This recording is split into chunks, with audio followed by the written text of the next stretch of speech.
ಧನುರ್ ರಾಶಿಯ ಮುಂದಿನ ರಾಶಿ, ಶುಭ ಕಾರ್ಯದಲ್ಲಿ ಸ್ವಲ್ಪ ವಿಳಂಬ, ಗುರುವಿನ ಅನುಕೂಲವಿರೋದಿಲ್ಲ ಈ ತಿಂಗಳು. ಶುಕ್ರನ ಅನುಕೂಲವೂ ಸ್ವಲ್ಪ ಅರ್ಧ ಇರ್ತದೆ, ಅರ್ಧ ಇರೋದಿಲ್ಲ.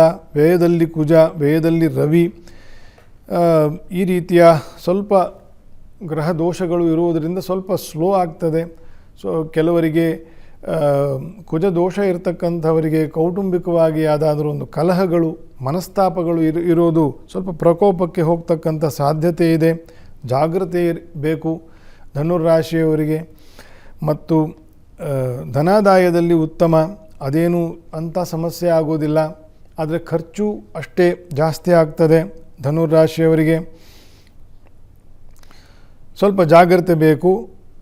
ಕಲಹವಾಗದಂತೆ ನಿಮ್ಮ ಆಲೋಚನೆ, ಮಾತು, ನಡೆ ಇದ್ದರೆ ಭಾಳ ಒಳ್ಳೆಯದು.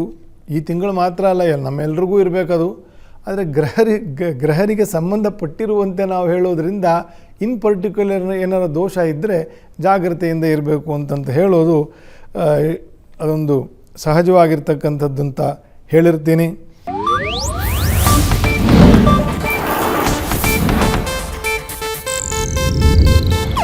ಇದು ಏಷ್ಯಾನೆಟ್ ನ್ಯೂಸ್ ನೆಟ್ವರ್ಕ್ ಪ್ರಸ್ತುತಿ.